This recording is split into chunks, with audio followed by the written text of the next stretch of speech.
రాజకీయాల్లో BC reservation ఇప్పుడు ఒక గేమ్ చేంజర్ గా మారిపోయింది. బీసీ అనే నినాదం అసెంబ్లీ ఎన్నికల నుంచి మొదలుకుంటే ఈ రోజు వరకు కూడా చాలా బలంగా వినిపిస్తోంది.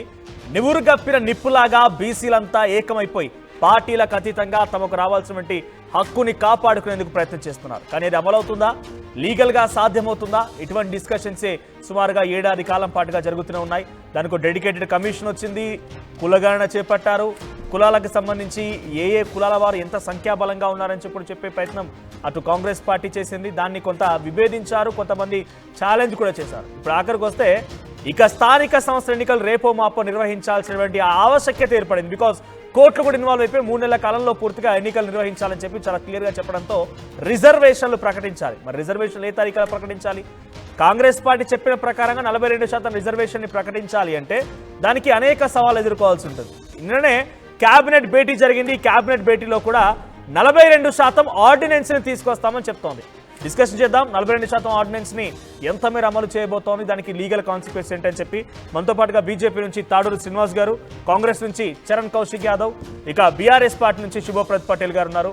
సో వారు ముగ్గురు కూడా బీసీలకు సంబంధించి అనేక రకాలుగా అనేక చర్చా కార్యక్రమాల్లో పాల్గొన్నవారు. వారితో మాట్లాడదాం. ముందుగా డైరెక్ట్ గా ఫస్ట్ కాంగ్రెస్ ని క్వశ్చన్ చేద్దాం. కాంగ్రెస్ చరణ్ కౌశిక్ గారితో మాట్లాడదాం.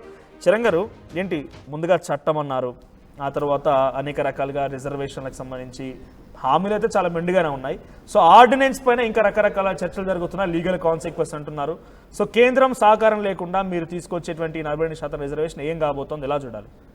అంటే ఈ ఆర్డినెన్స్ అనేది 42% రిజర్వేషన్ ఇవ్వాలని చెప్పేసి ఇప్పుడు మొదటగా అసెంబ్లీలో 42% రిజర్వేషన్ విషయంలో విద్యా ఉద్యోగాల ఒక బిల్లు, అదే కాకుండా లోకల్ బాడీలో 42% రిజర్వేషన్ ఇచ్చే దానిలో 2 బిల్లులు పాస్ చేసిన తర్వాత గవర్నర్ ఆమోదం తర్వాత రాష్ట్రపతి పంపారు. రాష్ట్రపతి గారు 3 నెలల లోపు నిర్ణయం తీసుకోవాలి. 3 నెలలు దగ్గర పడతా ఉంది. ఇప్పుడు నిర్ణయాన్ని కూడా తీసుకోవాల్సిన అవసరం ఉంది. వారు రిజెక్ట్ చేస్తారా లేకపోతే యాక్సెప్ట్ చేస్తారా చూడాల్సిన అవసరం ఉంది. అదే కాకుండా ఈ నెల చివరికి పార్లమెంట్ సమావేశాలు కూడా ప్రారంభం కాబోతూ ఉన్నాయి. పార్లమెంట్లో కూడా ఖచ్చితంగా కాంగ్రెస్ పార్టీ పోరాటం చేయబోతా ఉంది. రాహుల్ గాంధీ గారి నేతృత్వంలో జాతీయ స్థాయిలో బీసీల బిల్లు పెట్టాలని, బీసీ కులగణన జనగణనలో కులగణన చేస్తామని చెప్పి కేంద్రం ఒప్పుకుంది.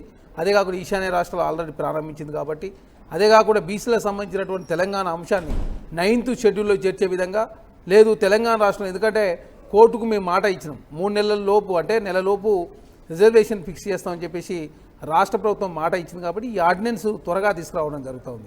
ఎందుకంటే రాష్ట్రపతి ఆమోదం తర్వాతనే ఏదో ఒక నిర్ణయం తీసుకుందామని అనుకున్నప్పటికీ కూడా హైకోర్టుకి మాట ఇచ్చినాం కాబట్టి ఆ మాట నిలుపుకునే ప్రయత్నంలో భాగంగా ఆర్డినెన్స్ తీసుకొచ్చి 20వ తారీఖు లోపు అసెంబ్లీ కూడా 25వ తారీఖు నాడు దాన్ని రాటిఫికేషన్ చేసుకొని తెలంగాణ రాష్ట్రంలో ఆర్డినెన్స్ ద్వారా తెలంగాణ రాష్ట్రంలో 2018లో వాళ్ళు కూడా ఆర్డినెన్స్ తీసుకొచ్చి 34% ఉన్న రిజర్వేషన్ను 23% కుదించారు. కాబట్టి దాన్ని 42% తీసుకురావాలంటే ఖచ్చితంగా ఆర్డినెన్స్ తీసుకురావాలని చెప్పేసి ప్రభుత్వం భావించింది. దానిలో భాగంగా నిపుణుల సలహా సూచన మేరకు మాత్రమే ఇక్కడ ఆర్డినెన్స్ తీసుకురావడం జరుగుతూ ఉంది. ఆర్డినెన్స్ అంటే అసెంబ్లీలో తర్వాత రాటిఫికేషన్ చేస్తారు. ఇక్కడ తెలంగాణ రాష్ట్రంలో నిన్న క్యాబినెట్ సమావేశం దాదాపు 4-5 గంటల పాటు జరిగిన సమావేశంలో ఖచ్చితంగా త్వరితగతిన ఆర్డినెన్స్ తీసుకొచ్చి తెలంగాణ రాష్ట్రంలో బీసీలకు 42% రిజర్వేషన్ ఇవ్వాలని చెప్పేసి ఏకైక లక్ష్యంతో కాంగ్రెస్ ప్రభుత్వం ముందుకు పోతా ఉంది.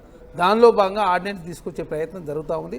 ఖచ్చితంగా ఆర్డినెన్స్ ద్వారా బీసీలకు 42% రిజర్వేషన్ ఇచ్చే ప్రయత్నంలో ఎక్కడ కూడా రాజీ పడే ప్రసక్తే లేదని చెప్పేసి, అంటే కాంగ్రెస్ పార్టీ రాజీ పడాలని ఆలోచన లేకపోవచ్చు, కానీ లీగల్గా జరగాల్సినటువంటి చాలా కాన్సిక్వెన్సెస్ కూడా ఉండబోతున్నాయి. లీగల్గా గుర్తుపెట్టుకోండి, ఇప్పటివరకు కేసీఆర్ గారు ఎన్నడన్నా 23% రిజర్వేషన్ పెంచుతానో లేకపోతే కులగణన చేసో లేకపోతే డెడికేషన్ కమిషన్ ఏర్పాటు చేసి ఏదైనా చేసినా ఇలాంటి ప్రయత్నం చేయలేదు కదా. బీసీ రిజర్వేషన్ పెంచే అంశంలో ఇక్కడ కులగణన జరుగుతూ ఉంటే వివరాలు నమోదు చేసుకోలేదు. కేసీఆర్ గారు నమోదు చేసుకోలేదు, కేటీఆర్ గారు నమోదు చేసుకోలేదు, హరీష్ రావు గారు నమోదు చేసుకోలేదు, భారతీయ జనతా పార్టీ సంబంధించి డీకేఆర్ గారు నమోదు చేసుకోలేదు. భారతీయ జనతా పార్టీ అదేవిధంగా గుజరాత్లో పాటేదారు ఉద్యమం జరుగుతూ ఉంటే 50% సీలింగ్ ఎత్తేయాలని చెప్పేసి పెద్ద ఎత్తున ఉద్యమం వచ్చింది. 2015లో 70 స్థానాలు ఆనాడు కాంగ్రెస్ పార్టీ గెలిచినప్పుడు అయినా కూడా రిజర్వేషన్లు పెంచేదానికి మీ వ్యతిరేకం అని చెప్పేసి ఆనాడు పెంచలేదు. ఎందుకు పెంచలేదంటే భారతీయ జనతా పార్టీ ప్రధానంగా అగ్రవర్ణాల ఓట్లు అవసరం కాబట్టి వాళ్ళు రిజర్వేషన్ పెంచేదానికి వ్యతిరేకం అని చెప్పేసి కేరళలో ఆర్ఎస్ఎస్ ప్రకటించిన పరిస్థితి, అంతకుముందు గుజరాత్ ఇష్యూ కావచ్చు, అదే కాకుండా బీహార్లో నితీష్ కుమార్ గారి నేతృత్వంలో నరేంద్ర మోడీ గారికి అఖిలపక్ష సమావేశానికి పోయినప్పుడు బీహార్లో ఉన్నటువంటి భారతీయ జనతా పార్టీ లోకల్ నాయకత్వం ఏమో కులగణనకు అనుకూలం అని చెప్పారు, జాతీయ నాయకం వ్యతిరేకించిన పరిస్థితి. కానీ అమిత్ షా గారు జార్ఖండ్లో ఎలక్షన్ జరుగుతూ ఉంటే 50% సీలింగ్ ఎత్తేసి అదేవిధంగా గిరిజనుల రిజర్వేషన్ పెంచుతామని చెప్పేసి ఆదివాసీలకు మాట ఇచ్చిన పరిస్థితి.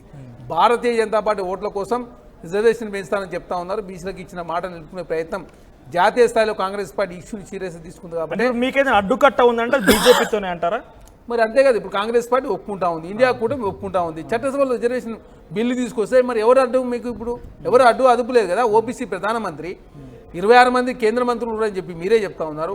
అత్యధికంగా పార్లమెంట్ సభ్యులు ఉంది బీజేపీలో అని చెప్తా ఉన్నారు. మరి బీసీ బిల్లు 33% రిజర్వేషన్ తీసుకురండి, కాంగ్రెస్ పార్టీ మద్దతు ఇస్తే ఇండియా కూడా మద్దతు ఇస్తే అని చెప్పి స్వయాన రాహుల్ గాంధీ గారు చెప్తా ఉన్నారు.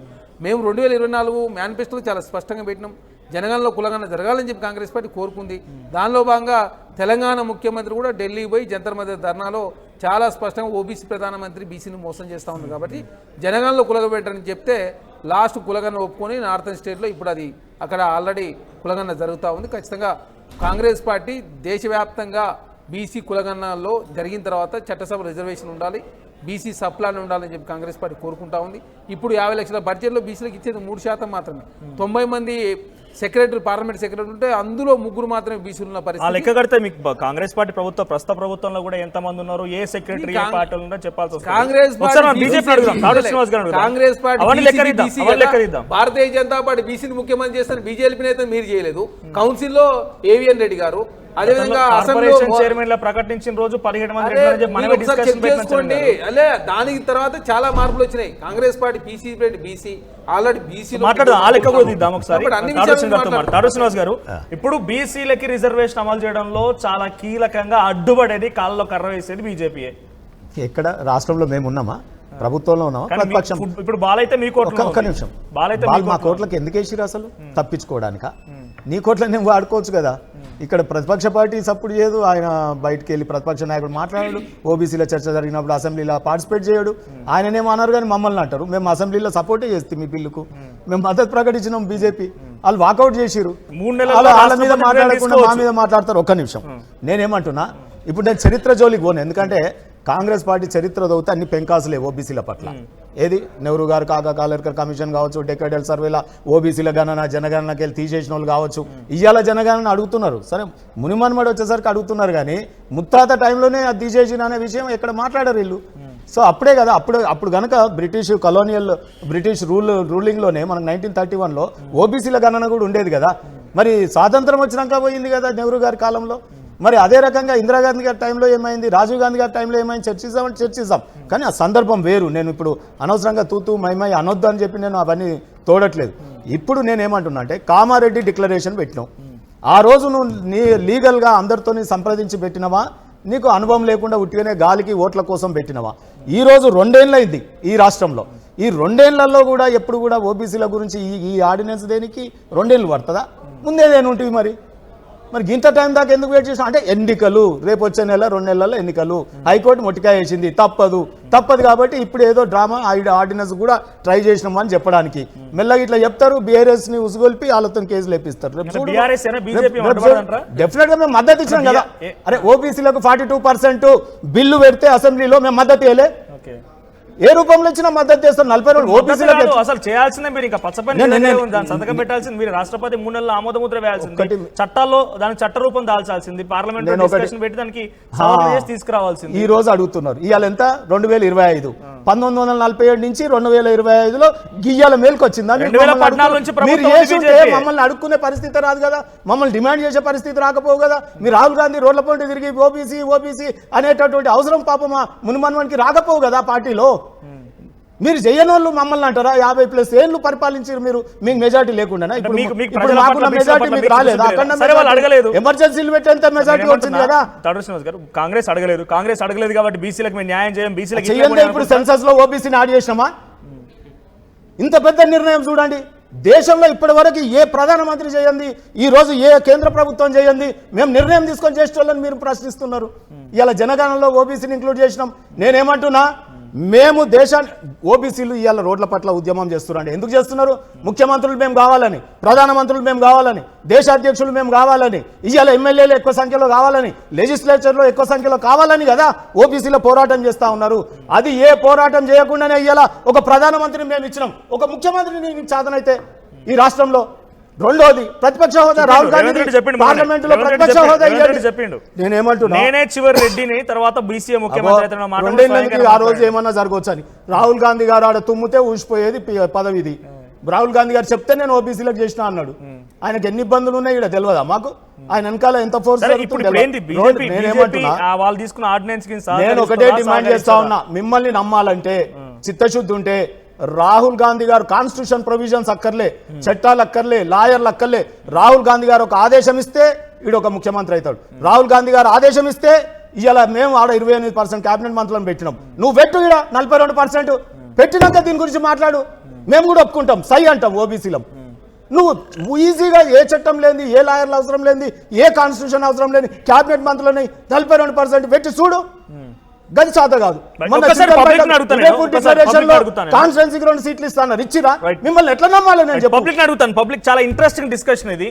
బీసీల తలరాత సుమారుగా కొన్ని ఏళ్ల పాటుగా జరుగుతున్న నిరువురుగప్పిన నిప్పులాగా జరిగినటువంటి ఈ ఉద్యమానికి సంబంధించి చాలా నివురుగప్పిన నిప్పులాగా జరిగే ఉద్యమానికి ఎట్టకేలకు కొంత గొప్ప ఫలితం లభించబోతోంది. ఆర్డినెన్స్ రూపంలో కాంగ్రెస్ పార్టీ ముందుకు వెళ్తోంది. ఆర్డినెన్స్ ని ఎంత మేర ముందు తీసుకెళ్లబోతున్నారు? బీజేపీ దానికి సహకరిస్తుందా, సహకరించదా? సర్పంచ్ ఎన్నికల్లో రిజర్వేషన్ లా ఉండబోతున్నాయి. సో దయచేసి మీరు అందరూ షేర్ చేయండి ఈ లింక్ ని. ప్రతి ఒక్క బీసీ కూడా ముక్త కంఠంతో ఈ డిస్కషన్ చేయొచ్చు, ఎందుకంటే చాలా వాల్యుబుల్ డిస్కషన్. ఇది ముందుకు ఎలా వెళ్తుంది? అవసరమైతే మీరు కూడా నేను కాసేపట్లో మీరు అంతా షేర్ చేసి దీని కొంత వ్యూస్ పర్సెంటేజ్ పెరిగితే కనుక మీ అభిప్రాయం తీసుకుంటారు. ఇక్కడ లీడర్లతో కూడా మీరు మాట్లాడవచ్చు. బీజేపీ నుంచి తాడూరు శ్రీనివాస్ గారు, కాంగ్రెస్ నుంచి చరణ్ కౌశిక్ గారు, ఇద్దరు కూడా ఒకరు కేంద్రంలో, వాళ్ళు రాష్ట్రంలో ఉన్నారు. గతంలో 10 ఏళ్ల పాటుగా పరిపాలించిన పార్టీ బీఆర్ఎస్ పార్టీ నుంచి శివప్రద్ పటేల్ గారు ఉన్నారు. వీరందరితో మీరు కూడా మాట్లాడవచ్చు. మీ బీసీల ఒపీనియన్, బీసీలకి ఏ పార్టీ న్యాయం చేసింది? బీజేపీయా, కాంగ్రెసా, బీఆర్ఎస్ఆ? బీసీలు ఎవరు పక్షాన్ని ఉన్నారు? అసలు సర్పంచ్ ఎన్నికల్లో ఏం జరగబోతున్న విషయం పైన మీరు కాల్ చేసి మాట్లాడవచ్చు. మరి కాసేపట్లో మీకు నెంబర్ కూడా ఇస్తాను నేను. ఒకసారి బీఆర్ఎస్ పార్టీ శివప్రద్ పటేల్తో మాట్లాడతాను నేను. శివప్రద్ గారు, ఏంటి ఇందాక తాడూరు శ్రీనివాస్ గారు మాట్లాడుతూ 10 ఏళ్ల పాటుగా సీఎంగా ఉన్న ఆయన ప్రతిపక్ష పార్టీగా మన చట్టం చేస్తే రాకుండా బాయ్కాట్ చేసి వెళ్ళిపోయారు, ముఖం చాటేశారని చెప్తున్నారు. మేము సహకరించామంటున్నారు. మొత్తం మీద ముద్దాయి మీరు అవుతున్నారు. మరి ఇక్కడ మళ్ళీ ఈరోజు అందరు కూడా నమస్కారం. ముఖ్యంగా చాలా తప్పుగా చెప్పిండు శ్రీనివాస్ అన్న, నేను ఇంటర్ఫియర్ చేయొద్దని చేయలేదు. బీసీ బిల్లు తెచ్చినప్పుడు అసెంబ్లీలో బీసీ బిల్లు మార్చి 7 తారీఖు తెచ్చిన సందర్భంలో బీఆర్ఎస్ పార్టీ కూడా సంపూర్ణంగా మద్దతు ఇచ్చింది. కానీ విషయం ఏంటంటే ఈరోజు కాంగ్రెస్ పార్టీకి చిత్తశుద్ధి లేదనడానికి వాస్తవానికి వాళ్ళు కామారెడ్డి డిక్లరేషన్ పెట్టినప్పుడు కాంగ్రెస్ పార్టీ 120 ఏళ్ల చరిత్ర అని చెప్పుకుంటా. కాంగ్రెస్ పార్టీకి లీగల్ ఆస్పెక్ట్స్ తెలియదా? సుప్రీంకోర్టు జడ్జిమెంట్స్ తెలియదా? మీకు తెలిసి అన్ని కూడా తెలిసి ఎట్లా 42% అని ఫిక్స్ చేసిరండి? 42% ఉంటారు బీసీలకు రిజర్వేషన్ ఇవ్వాలని ఏ విధంగా, ఏ రకంగా, ఏ అధ్యయనం చేసి మీరు ఫిక్స్ చేసారు 42% అని? బీసీలు ఎంత శాతం ఉన్నారు మీకు తెలియదు. బీసీలలో ఎంతమంది వెనుకబడతనానికి గురవుతున్నారు, రేపు రిజర్వేషన్ ఇస్తేనే స్థానిక సంస్థల ఎన్నికల్లో గెలుస్తారనే విషయాన్ని ఒక కమిషన్ ద్వారా అధ్యయనం చేయకముందు వీళ్ళు ఎట్లా 42% అని ఫిక్స్ అయ్యారు 42% అని. ఎన్నికల్లో గెలిచిర్రు, బీసీలో ఓట్లు వేసుకొని ఎన్నికల్లో గెలిచిన తర్వాత ఏమైంది? పార్లమెంట్కి ఎన్నికల ముందు వరకు కూడా సో వాళ్ళంటే ఎట్లా ఫిక్స్ అయ్యారు వాళ్ళు అడుగుదాం, వాళ్ళు ఎట్లా సమాధానం చెప్తారో. కానీ మీరు అయితే ఒక గణన చేసిరు కదా, సమగ్ర కుటుంబ సర్వే 2016లో దుబాయ్లు ఉన్నా, బొగ్గుబాయిలు ఉన్నా, ఎక్కడున్నా రావాలన్నారు. సో వచ్చిరు 2014లో 7 దాకా వచ్చింది. ఆ లెక్క ఏమైనా బయట పెట్టగలుగుతారా? మీరు బీసీ కమిషన్ మెంబర్ కూడా పనిచేశారు కాబట్టి. నా దగ్గర కూడా ఉండే లెక్క ఆల్రెడీ ఎంసీహెచ్ఆర్డి సైట్ లో క్లియర్ గా ఉంటే ఆ లెక్క ఎస్కేఎస్ డేటా. ఎస్కేఎస్ తీసుకున్నది మేము ఆ రోజు చెప్పింది ఏంటంటే, ఎస్కేఎస్ అసలు తెలంగాణ రాష్ట్రం ఏర్పడ్డ తర్వాత తెలంగాణలో ఉండేటటువంటి పరిస్థితి ఏంది, తెలంగాణలో ఎంతమంది జనాభా ఉన్నారు, ఏ వర్గాలకు సంబంధించిన వాళ్ళు ఉన్నారు, వాళ్ళకి ఏ విధంగా వాళ్ళకు స్కీమ్లు అందియాలని కేసీఆర్ గారు ఎస్కేఎస్ కొత్త రాష్ట్రం కాబట్టి సమగ్ర కుటుంబ సర్వే చేసిన తర్వాతనే అన్ని పథకాలను కూడా మనం రూపొందించుకోవడం జరిగింది. కానీ అది సైట్ పథకాలు రూపొందించడానికి ఏ విధంగా ఉన్నారు, అసలు గొల్ల కుర్మలు ఏ విధంగా ఉన్నారు, ముద్రాజులు ఏ విధంగా ఉన్నారు, వాళ్ళ పరిస్థితులు ఏంది, స్థితిగతులు ఏంది, ఎంతమంది గొల్ల కాపర్లు ఉన్నారు. కాబట్టి అవన్నీ కూడా అన్ని రకాలుగా తెలంగాణను మొత్తం కూడా సంపూర్ణంగా స్టడీ చేయడం కోసం ఎస్కేఎస్ సర్వే చేసినాం మేము. ఎస్కేఎస్ సర్వే చేసిన సందర్భంలో తేలినటువంటి లెక్కలు ఏంటంటే, మొత్తం కూడా దాదాపు 85 నుండి 90% ఎస్సీ, ఎస్టీ, బీసీ మైనార్టీలు ఉన్నారు తెలంగాణలో. కాబట్టి రిజర్వేషన్ పెంచాలని ఫస్ట్ అసెంబ్లీ సెషన్లో 2014 తెలంగాణలో టీఆర్ఎస్ ప్రభుత్వం వచ్చిన తర్వాత ఫస్ట్ అసెంబ్లీ సెషన్లోనే 33% బీసీలకు చట్టసభల్లో రిజర్వేషన్ ఇవ్వాలి, అదేవిధంగా 33% మహిళలకు చట్టసభల్లో రిజర్వేషన్ ఇవ్వాలని కేసీఆర్ గారు గత ప్రభుత్వం తీర్మానం చేసి పార్లమెంట్కి పంపింది. అదేవిధంగా ఈ ఎస్కేఎస్ డేటా వచ్చిన సందర్భంలో కూడా రిజర్వేషన్లు తమిళనాడుకు ఒక పద్ధతిగా, తమిళనాడులో 69% రిజర్వేషన్లు అమలు అవుతున్నాయి. మళ్ళీ తెలంగాణ కూడా 85% ఎస్సీ, ఎస్టీ, బీసీలు ఉన్నటువంటి రాష్ట్రం కాబట్టి ఇక్కడ కూడా రిజర్వేషన్లు పెంచుకునే అవకాశం రాష్ట్ర ప్రభుత్వాలకు ఇవ్వాలని చెప్పేసి కేంద్రాన్ని ఆ రోజు కూడా డిమాండ్ చేయడం జరిగింది. కేంద్రంలో మా పార్లమెంటేరియన్లు మా వాళ్ళు రాజ్యసభలో లోక్సభలో మొత్తం కూడా అడగడం జరిగింది కేంద్ర ప్రభుత్వాన్ని, మాకు అవకాశం అనియండి, రాజ్యాంగ సవరణ చేయమని చెప్పినాం. కానీ వాళ్ళు కేంద్ర ప్రభుత్వం ఏ విధంగా ఉందో అందరు కూడా తెలుసు. బీసీల పట్ల ఈరోజు చెప్తుంది శ్రీనన్న చాలా చెప్తుంది. కానీ మనం వాస్తవ విషయానికి వస్తే వీళ్ళు కాంగ్రెస్ పార్టీ ఈరోజు చిత్తశుద్ధి ఉందా లేదా అన్నదానికి నిదర్శనం ఏంటంటే పార్లమెంట్ ఎన్నికల దగ్గరకు వస్తున్నాయి. రేపు నోటిఫికేషన్ వస్తుందంటే GOMS 26 బీసీ వెల్ఫేర్ డిపార్ట్మెంట్ నుండి GOMS 26 ఇచ్చి బీసీ డిపార్ట్మెంట్ ద్వారా మేము మొత్తం కులగణన సర్వే చేస్తామని చెప్పేసి కులగణన అని జీవో ఇచ్చారు. ఆ జీవో ఇచ్చిన తర్వాత ఆ జీవో కోల్డ్ స్టోర్లో పెట్టేసి మళ్ళా అక్టోబర్ 2024లో ప్లానింగ్ డిపార్ట్మెంట్తోని జీవో నంబర్ 18 ఇచ్చారు. అంటే మీరు ఆ జీవో నంబర్ బీసీ వెల్ఫేర్కి ఒకటి జీవో ఇస్తారు, తర్వాత ప్లానింగ్ డిపార్ట్మెంట్కి ఒక జీవో ఇస్తారు, ఇచ్చిరు జీవో ఇచ్చిన తర్వాత వీళ్ళ చిత్తశుద్ధి ఏంటంటే వీళ్ళు ఇచ్చినటువంటి ఈరోజు 42% అని చెప్తారు కదా, 42% సంబంధించి జీవో నంబర్ ఇప్పుడు 49 ప్రకారంగా భూసాని వెంకటేశ్వర్లు గారు ఆయన కమిషన్ వేసిర్రు, ఏకసభ్య కమిషన్. ఆయన ఒక్కరిని వేసిర్రు, ఆయనకు స్టాఫ్ లేదు, ఆయనకు ఒక ఎక్స్పర్ట్స్ కమిటీ లేదు, ఏం లేదు. ఆ GOMS 49లో స్పష్టంగా పేరా నంబర్ 5లో క్లియర్గా ఈడేం చెప్తున్నారంటే గతంలో సుప్రీంకోర్టు చెప్పినటువంటి జడ్జిమెంట్లు, నేను తెలుగులో చెప్తున్నా, గతంలో సుప్రీంకోర్టు చెప్పినటువంటి జడ్జిమెంట్లు Krishnamurthy versus union of India and Vikas Kishan Rao Gawali versus State of Maharashtra, ఈ జడ్జిమెంట్లు అనుగుణంగా రిజర్వేషన్లు స్థిరీకరించాలని చెప్పేసి చెప్పారు. కానీ కామారెడ్డిలో నువ్వు 42% చెప్పినావు కాబట్టి నీ కమిషన్ అసలు లెక్కలు ఎవరు తీసిరు? లెక్కలు ప్లానింగ్ డిపార్ట్మెంట్ తీసింది. ఆ లెక్కలు బయటకు వచ్చిన తర్వాత ఎన్ని తప్పులు తడక ఉన్నాయని చెప్పేసి అందరూ కూడా మొత్తం బీసీ సంఘాలంతా కూడా అంటిపెట్టేసినాయి, చింపి పడేసినటువంటి సందర్భం ఉంది. అట్లాంటి లెక్కల్ని మొత్తం బీసీలను తగ్గించిరని గతంలో SKS సర్వే చేస్తే 1,85,00,000 మంది బీసీలు ఉన్నటువంటి వాళ్ళు ఈ వీళ్ళు చేసినటువంటి సర్వేలో 1,64,00,000 మందికి తగ్గిపోయారు. అంటే 21,52,677 మంది బీసీలను తగ్గించి ఈరోజు వాళ్ళు చనిపోయిరా అని బీసీ సంఘాలు అడిగినాయి, వాళ్ళ శవాలు చూపిమన్నాయి, వాళ్ళ బొందలు చూపిమన్నాయి. కానీ అప్పుడు లెక్కలు బయట పెట్టినప్పుడు ఏం చర్చ వచ్చిందంటే 2014లో మీ SKS సర్వే రిపోర్ట్ కనుక బయట పెట్టి ఉంటే అప్పుడే లెక్క బయటకు వచ్చే తర్వాత వీళ్ళు లెక్క చెప్తాను. దానికి ఒక చట్టబద్ధత తీసుకురాలేదు కాబట్టి ఇప్పుడు ఒక విషయము SKS డేటా అనేది MCHRD సైట్ లో ఉందని చెప్పేసి అసెంబ్లీలో KTR గారు మా నాయకులు అందరు మాట్లాడిన తర్వాత అప్పటిదప్పుడు ఆ సైట్ల నుండి తీసేసారు. అథెంటిక్ కాదండి, అథెంటిక్ ఏంది? అథెంటిక్ గవర్నమెంట్ MCHRD సైట్ లో ఉంటే అథెంటిక్ కాకుండా ఎట్లుంటది? ఈ 10 ఏళ్ల పాటుగా బయట పెట్టింది మొన్న అసెంబ్లీకి ఎట్లా వచ్చింది మరి? ఆ 10 ఏళ్ల మేము ప్రభుత్వంలో లేం కదా, ఒక విషయం మేము ప్రభుత్వంలో లేం కదా, గతంలోనే అది ఆ సైట్ లోనే డేటా అంతా కూడా ఆ సైట్ లోనే ఉండే. ఆ సైట్ ప్రకారంగా ఉన్నది లేకపోతే మేమే అరే మీరు ఒక నిమిషం నేను ఒక క్లారిటీ ఇచ్చిన ఒక విషయం వీళ్ళు ఏంటంటే వీళ్ళు సర్వే ఒక విషయం అన్ని రిజర్వేషన్లు కూడా స్థానిక సంస్థల రిజర్వేషన్ల విషయం మనం చర్చకు వస్తే 2010కి పూర్వం వేరు, 2010లో జడ్జిమెంట్ వచ్చింది supreme court constitutional bench Krishnamurthy versus union of India judgement వచ్చింది. ఆ జడ్జిమెంట్ లో స్పష్టంగా ట్రిపుల్ టెస్ట్ ఫాలో కావాలి, మీరు ఒక డెడికేటెడ్ కమిషన్ వేయాలి. ఎందుకు వేయాలని చెప్పింది? మనం అందరూ కూడా ఈరోజు ఎస్సీ రిజర్వేషన్లు కమిషన్ లేదు, బీసీ రిజర్వేషన్లకు మాత్రమే లోకల్ బాడీలో కమిషన్ ఎందుకుందని అందరికి డౌట్ రావచ్చు. రాజ్యాంగంలో ఉన్నటువంటి 243 ఆర్టికల్ 243Dలో Tలో రాష్ట్రాలు రిజర్వేషన్ బీసీలకు ఇవ్వచ్చు అని ఉంది, ఎంత ఇవ్వాలని మాత్రం లేదు. ఎస్సీ ఎస్టీలకు మాత్రం జనాభా దామాషాలో ఎస్సీ ఎస్టీలకు లోకల్ బాడీలో రిజర్వేషన్ ఇవ్వచ్చు అని చెప్పేసి స్పష్టంగా ఆర్టికల్ 243Dలో Tలో ఉంది. కానీ బీసీల విషయం లేదు కాబట్టి సుప్రీంకోర్టు జడ్జిమెంట్ 2010లో చెప్పింది.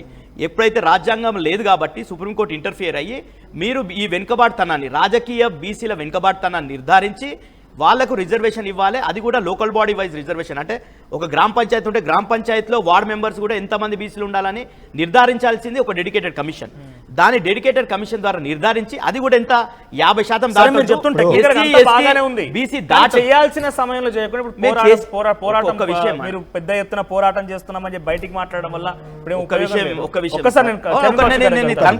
కంక్లూడ్ చేసిన తర్వాత చాలా టైం ఇప్పుడు 34 ఒక్క నిమిషం ఉండే మీరు మళ్ళీ మీరు కష్టపడతలేరు. మీ బీసీల గురించి నేను బీసీ కమిషన్ సభ్యులు ఒక్క విషయం ఏంటంటే 34% రిజర్వేషన్ మేము కూడా గత ప్రభుత్వం కూడా ఇచ్చింది, ఇస్తేనే హైకోర్టు కొట్టేసింది దాన్ని. హైకోర్టు కొట్టేస్తే సుప్రీంకోర్టు వరకు పోతే సుప్రీంకోర్టు కూడా క్లియర్ గా చెప్పింది, ఆల్రెడీ కృష్ణమూర్తి కేసులో క్లియర్ గా ఉంది 50%. ఆర్డినెన్స్ కి మీరు సహకరిస్తున్నారా లేదా? ఎట్లా ఈ రోజు ఒక విషయం అండి, ఒకటి చరణ్ గారు సవాల్ చేస్తున్నారు. ఒక్క నిమిషం నేను చరణ్ గారిని క్వశ్చన్ ఇస్తా. చరణ్ గారిని అడుగుతున్నా ఈరోజు బీసీ రిజర్వేషన్లతో పాటు ఎస్సీ వర్గీకరణ చేసిరు వీళ్ళు ఈరోజు కులగణన వీళ్ళు ఏదైతే సర్వే అంటుర్రో ఈ సర్వే నిజంగానే చట్టబద్ధత ఉంటే దీనికి శాంక్టిటీ లీగల్ శాంక్టిటీ ఉంటే మీరు ఎస్సీ వర్గీకరణని ఈ లెక్కలు ఎందుకు పరిగణకు తీసుకోలేరు తీసుకోకుండా 2011 లెక్కలకు అనుగుణంగా ఎందుకు చేశారు మీరు ఎస్సీ వర్గీకరణ అంటే ఇది చెల్లుబాటు కాదని కాంగ్రెస్ తెలుసు ఇంకొక విషయం ఏంటంటే మొన్న హైకోర్టులో కేసు నడిచింది హైకోర్టులో ప్రభుత్వం తరఫున వాదనలు ఎట్లున్నాయంటే న్యాయవాదివి మేము ట్రిపుల్ టెస్ట్ కి అనుగుణంగానే మేము ఎన్నికలకు పోతాం రిజర్వేషన్ ఒకటే అంటే ఈ రోజు ఆర్డినెన్స్ కి సహకరిస్తున్నారా సవాల్ చేస్తున్నారు ఆర్డినెన్స్ నేను సహకరించేది కాదండి ఈరోజు చట్టం ముందు నిలబడదు అది కోర్టుల ముందు నిలబడదు 100% నిలబడదు ఒక్క నిమిషం ఇవాళ కాంగ్రెస్ చేస్తున్న విధానాన్ని నేను విమర్శించిన ఒక ఓబీసీల నాయకుడిగా ఇవాళ మీరు లూఫోల్స్ అన్ని బయట పెట్టి ప్రజల్ని ఎంకరేజ్ చేస్తున్నారు రేపు కేసులు నీ తెలంగాణ భవన్లో ఇవాళ 15 మంది లాయర్లను పెట్టుకొని ఇవాళ మీరు నిన్న కార్లు ఇచ్చి ఇవాళ పోషిస్తున్నారు సోషల్ మీడియాని పోషిస్తూ లాయర్లను పోషిస్తూ రేపు అజ్ఞాత వ్యక్తులతో కేసులు ఎత్తిస్తామన్నా మీ ఆర్టికల్ 243 లో ఆ సవరణ మీరు ఉన్నప్పుడు లేదా కాన్స్టిట్యూషన్ లో ఆయన చెప్తున్న ఆర్టికల్ ఆ 10 ఏళ్ళు లేదా ఎందుకు మేము అడగలేదా మీరు చేయాల్సిన అవసరంగా ఉన్నారు కదా 10 ఏళ్ళు స్టాల్ చేసినాం కదా రిజర్వేషన్ పెంచుకునే అవకాశం కల్పిమన్నాం ఒక్క నిమిషం తమిళనాడుకు ఒక న్యాయం తెలంగాణకు ఒక న్యాయం నేను ఏం చేస్తున్నా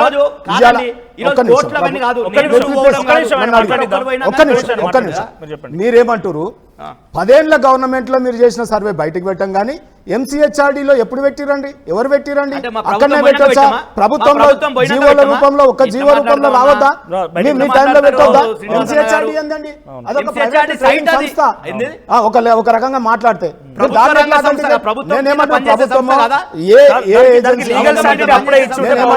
గవర్నమెంట్ నేరుగా సబ్మిట్ చేయకుండా ఈ రోజు నువ్వు చేయనందుకే కదా ఇవాళ ఇన్ని ప్రాబ్లమ్స్ వస్తున్నాయి రెండోది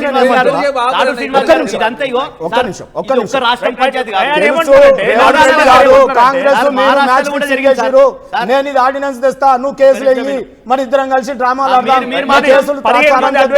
ఓబీసీలను బలి చేద్దాం ఓబీసీలకు అన్యాయం చేద్దామని ఇద్దరు గతంలో కేసీఆర్ గారు 34% పెట్టి చట్టం చేస్తే స్వప్నారెడ్డి అని ఏపించింది ఎవరో తెలుసు ఏ కాన్స్టిట్యూన్సీకి సంబంధించిన ఆమె తెలుసు మొత్తం కూడా కాంగ్రెస్ పార్టీ వాళ్ళు మాట్లాడి నేనేమంటున్నా ఒక్కటి మీరు గమనించండి ఒక్కటి సైలెన్స్ గా మనం విందాం మన ముగ్గురం కూడా బీసీ బిడ్డలమే ఇవాళ బీసీలకు వారు కాంగ్రెస్ పార్టీ సర్వే చేసింది మనం కోఆపరేట్ చేసినాం అసెంబ్లీలో బిల్లు పెట్టింది కోఆపరేట్ చేసినాం ఎందుకు చేస్తున్నాం కాంగ్రెస్ పార్టీ నచ్చి చేస్తున్నాం ఒక్క నిమిషం ఆగండి ఎందుకు చేసినాం ఓబీసీల కోసం ఏదో చేస్తానంటుంది ఎట్లా చేస్తుంది ఏం చేస్తుంది అయ్యేటప్పుడు మనం ఎందుకు అడ్డం పడాలని మనం ఇది చేసినాం నేను రెండో మీరేం సహకరించలేదు మీరు వాకౌట్ చేసి అరే మీ కవిత గారు మాట్లాడుతున్నారు కేటీఆర్ కేసీఆర్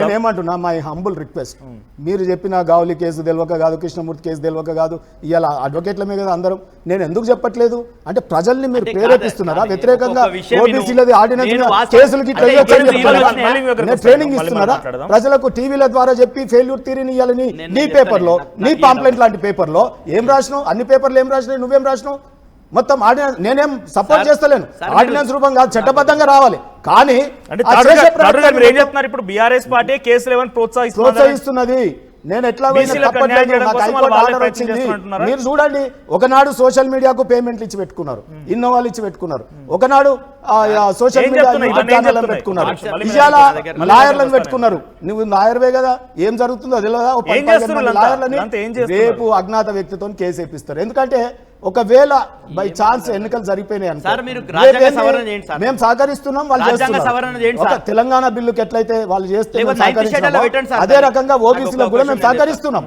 ఇవాళ మేము తెచ్చేది జనగణన తర్వాత కాన్స్టిట్యూషనల్ గా పర్మనెంట్ గా తెస్తాం ఇప్పుడు వాళ్ళు టెంపరీ అన్ని చేస్తా ఉన్నారు చెయ్యనియండి వాళ్ళు చెయ్యకపోతే రేపు ప్రజలు తెలుసుకుంటారు ఓబీసీలు తెలుసుకుంటారు కానీ మధ్యలో ఆడలేక తెడ్డం మీది అసలు ఏం రోల్ ఉందని మీరు అడ్డం పడుతున్నారు మీరు ప్రజల్ని చరణ్ కౌశిక్ గారు కూడా చాలా విషయం అనేది చాలా స్పష్టం ఎవరో ఒకరు కేసు వేయబోతున్నారు ఆగిపోతుంది ఇది ఒకటైతే సరే ఎవరు ఏమైనా ప్రోత్సహిస్తున్నారా ఎలా వేస్తారని పక్కన పెడితే అయితే మాత్రం ఆగిపోతుంది అంటే ఇది ఒక టెంపరీ అనేది మాత్రం చాలా స్పష్టం శుభప్రభ రెడ్డి గారు మాట్లాడుతూ ఏమన్నారు బీసీల తగ్గినని వాళ్ళు ఎస్కే సర్వేలో యాదవ్లది 5.4 ఇచ్చారు మొన్న రేవంత్ రెడ్డి గారు కాంగ్రెస్ ప్రభుత్వం చేసిన దాంట్లో 5.69 మరి పెరిగిందా తగ్గిందా? అదే కాకుండా గౌడ్లు 4.3 వాళ్ళు ఇస్తే 4.59, మున్నూరు కాపులు 3.5 ఇస్తే 3.87, ముదిరాజులు 6% 7.43, పద్మశాలీలు 3.3 ఉంటే 3.5. అంటే బీసీల జనాభా పెరిగిందా తగ్గిందా? బలమైన క్యాస్టులు 5 పెరిగినాయి తగ్గినాయి మరి. అదే కాకుండా అంటే ముస్లిం దయచేసి ఆగాలి. ముస్లిం సంబంధించి మీరు చెప్తా ఉన్నారు కదా, ఆగండి. ముస్లిం సంబంధించి చెప్తా ఉంది భారతీయ జనతా పార్టీ. గుజరాత్ లో 20 కులాలు నేనే చేస్తే నరేంద్ర మోడీ గారు మన్ కీ బాత్ లో మాట్లాడింది. ఆగండి, మన్ కీ బాత్ లో మాట్లాడింది వాస్తవమే కదా. మేము యూట్యూబ్ లో కూడా ఒకసారి వీడియో వస్తుంది.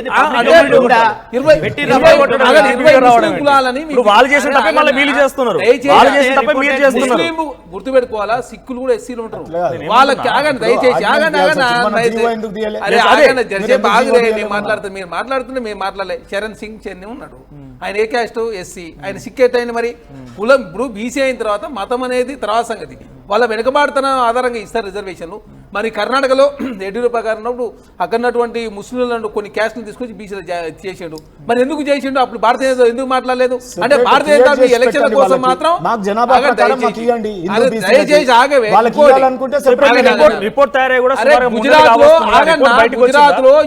గుజరాత్ లో లోకల్ వాళ్ళు ఎంత ఇచ్చి రిజర్వేషన్ 10% ఉంటే మొన్న 23% చేసి ఒకసారి చెక్ చేసుకోండి. 10% మాత్రం గుజరాత్ లో మొన్నటి వరకు 2019 వరకు 10%, మొన్ననే 19లో పెంచి దాన్ని 23% చేసింది.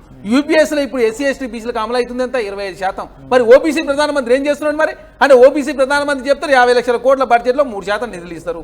ఏమనంటే ఎంపీలు ఎక్కువ అంటారు, కేంద్ర మంత్రులు ఎక్కువ. మరి నిధులయ్యి ఓబీసీలకు సంబంధించి సప్లాన్ పెట్టమని చెప్పి కాంగ్రెస్ పార్టీ కోరుతా ఉంది. మీరు అధికార పక్షం ఉంది, మేమేగా ప్రతిపక్షము. కాంగ్రెస్ పార్టీ సపోర్ట్ ఇస్తున్నప్పుడు ఎందుకు మీరు సపోర్ట్ చేస్తారు బిల్లుకి అని చెప్పి, ఎందుకు బిల్లు తీసుకురావట్లేని చెప్పి మేము అడుగుతా ఉన్నాం. అదే కాకుండా ఎమర్జెన్సీ తీసుకొచ్చి చెప్పి భారతీయ ఎమర్జెన్సీ ఎందుకు తీసుకొచ్చారండి అన్నాడు.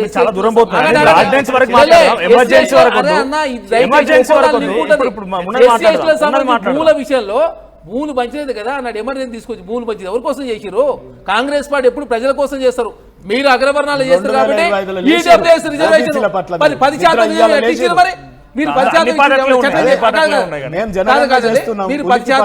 ఈడబ్ల్యూఎస్ ఇచ్చి కరెక్టే. ఏమన్నా లెక్కలు తెలిసి ఇచ్చినా మీరు? అంటే మీరు 3% ఉన్న 10% మీరు. ఇప్పుడు మీరు వాళ్ళు దొంగ అని చెప్పే దాంట్లో మేము కూడా దొంగలేమని చెప్పుకుంటున్నారా? మేము 100% కరెక్ట్. మేము కులగన్న చేసి తెలంగాణ రాష్ట్రంలో లెక్కలు తెలిసి రేపు ఎవరైనా కోర్టు పోయినా కూడా ఎందుకు పెంచినామని చెప్తే బీసీల జనాభా 50% ఉంది కాబట్టి మీరు 42% మాత్రం ఇస్తున్నాం అని చెప్పేసి కోర్టు పోయిన కోర్టులో నిలిచడానికి అవకాశం ఉంది కదా. అరే భలే ఉన్నారు. సీలింగ్ కాదు 56% బీసీలు. సరే ముస్లింలు తీసేయండి. అయినా ఇందాక సుబ్రత అసెంబ్లీలో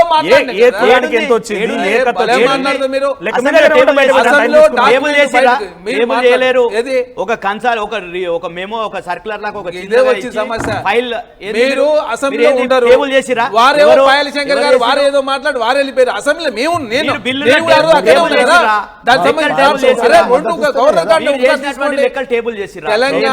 చేయలేదు మరి? చేయలేదు. అరే భలే ఉన్నారు యాదవ్లో ఈ ముద్రాలు లెక్కలు ఇచ్చినట్టు ఏంది లెక్కలని? ఇదే లెక్క, ఇది మా లెక్క. గవర్నమెంట్ బయట పెట్టింది. ప్రతి గ్రామ పంచాయతీలో ఆ గ్రామం యొక్క జనాభా లెక్కల్ని పెట్టే దమ్ము ధైర్యం నీకుందా? వివరాలు నమోదు చేసుకోరు. న్యాయబద్ధమైన డిమాండ్ నమోదు చేసుకోరు. హరీష్ రావు గారు నమోదు చేసుకోరు. 2014లో ఎస్కేఎస్ అని వాళ్ళు చేస్తే ఈ రోజు వరకు నిందిస్తున్నాం. ఎందుకు మీరు బయట పెట్టలేదు? మీరు దోషం అని చెప్తున్నాం. కాంగ్రెస్ పార్టీ మీకు అపవాదు రావద్దంటే మీరు బయట పెట్టండి. తాడు శ్రీనివాస్ గారు అన్నట్టుగా గ్రామాల వారిగా ఏ కులం ఎంత ఉన్నది మొత్తం డాటా ఉంది కదా. సంబంధించి దానికి వ్యవస్థ ఇప్పుడు అసెంబ్లీలో పెట్టాల్సిన బిల్లుకు సంబంధించి బిల్లులో డ్రాఫ్ట్ ఇచ్చారు. డ్రాఫ్ట్ లో వాళ్ళ సభ్యులంతా బయటకు వెళ్ళిపోయారు. వాళ్ళకాడ ఇప్పుడు బిఆర్ఎల్పీ కార్యాలయం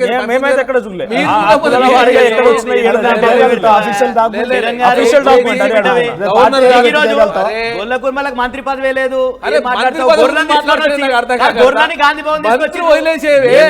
మంత్రి కాదు ఎస్సీ అట్లా ఎస్సీలకు అట్లా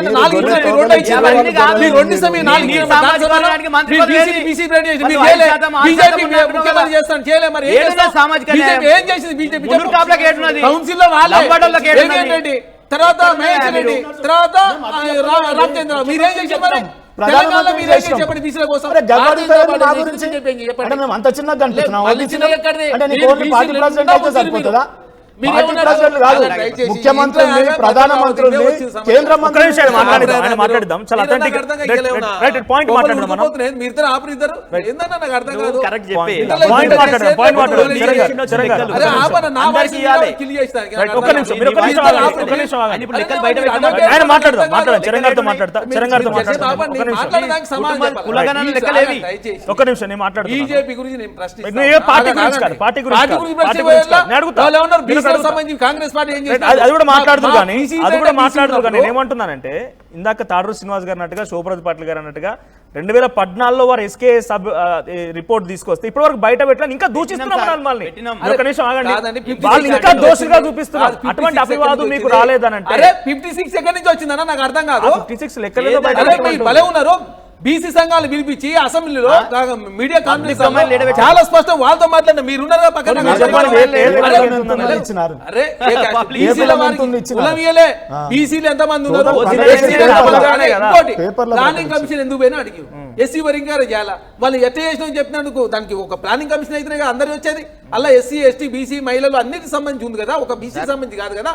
దాంట్లో నుంచి బీసీ వాళ్ళు తీసుకున్నారు, దాంట్లో నుంచి ఎస్సీ వాళ్ళు తీసుకున్నారు. ఎస్సీ వర్గీకరణ దానికి అనుగుణంగా ఎందుకు చేయలేదు?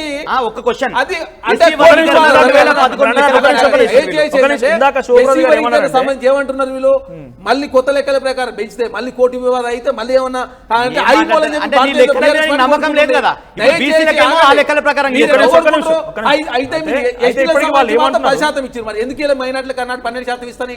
అంటే మీరు ఎస్టీలకు కేంద్రానికి సంబంధించి 10% పంపించడమే. ఇచ్చారు. ఆ 7% ఉన్న దాన్ని 10% చేసారు, 12% ఇస్తే వాళ్ళు మోసం చేసి మైనార్టీలో 12% ఇస్తా అని చెప్పి వాళ్ళు మోసం చేసి మరి మీరు మోసం చేసిన విషయాలు మంత్రి మీరు పదవి కూడా ఇవ్వలేదు. అందుకే వాళ్ళకి సమాధానం వచ్చింది కదా, ఈసారి ప్రభుత్వం మీద దయచేసి హలో మైనారిటీ లేదు గుర్తుపెట్టుకోవాలా. మైనారిటీకి. కాంగ్రెస్ పార్టీ రాహుల్ గాంధీ గారు తీసుకున్న నిర్ణయం ఈ రోజు బీసీల ప్రాధాన్యత పెరుగుతా ఉంది.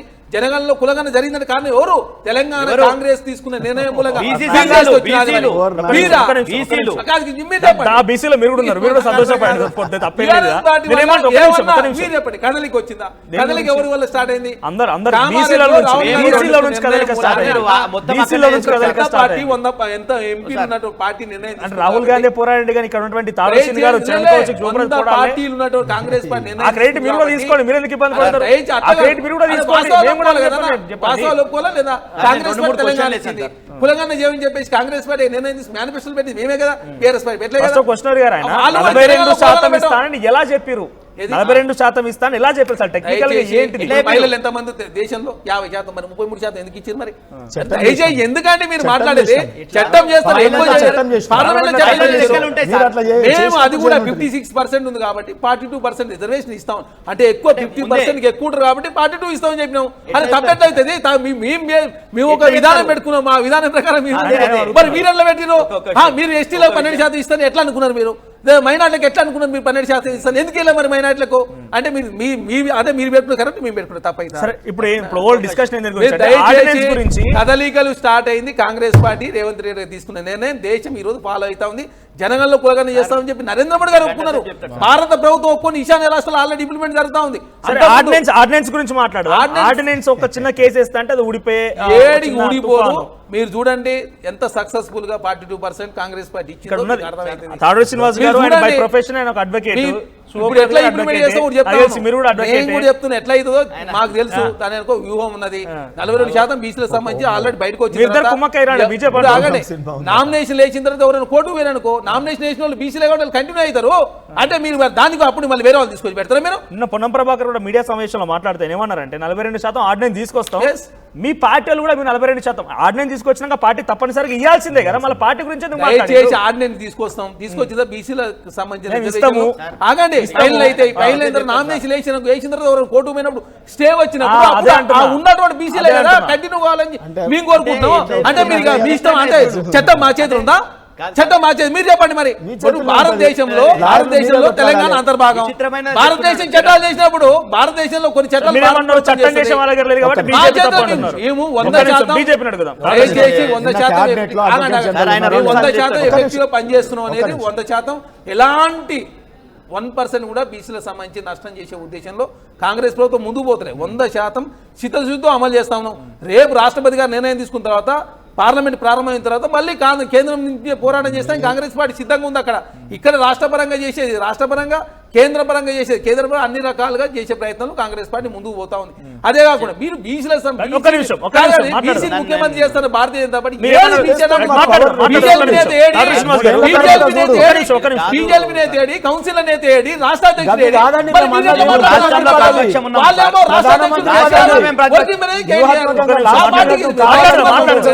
మాట్లాడదాం తడు శ్రీనివాస్ గారు ఒకటి సరే, ఈ పార్టీల పరంగా మీరు ఎవరికి ఇచ్చుకుంటారో మీ ఇష్టం, తర్వాత చూద్దాం కానీ అదంతా. తడు శ్రీనివాస్ గారు ఆయన ఏమంటారంటే చట్టం చేసే హక్కు మా దగ్గర లేదు, మీకు నిజంగానే మీరు ఓబీసీ నేత, మీరు ఇండివిజువల్ గా బీజేపీ పార్టీ పక్కన పెడితే ఓబీసీల కోసం కొట్టాడుతున్న వ్యక్తి మీరు. సో మీ పార్టీలో ఈటెల రాజేందర్, బండి సంజయ్, ధర్మపురి అరవింద్ చాలా మంది, మొత్తం 8 మంది ఎంపీలు, దాంట్లో మెజారిటీ బీసీలు ఉన్నారు. ఎమ్మెల్యేలో కూడా మంచి మంచి బీసీ నాయకులు ఉన్నారు.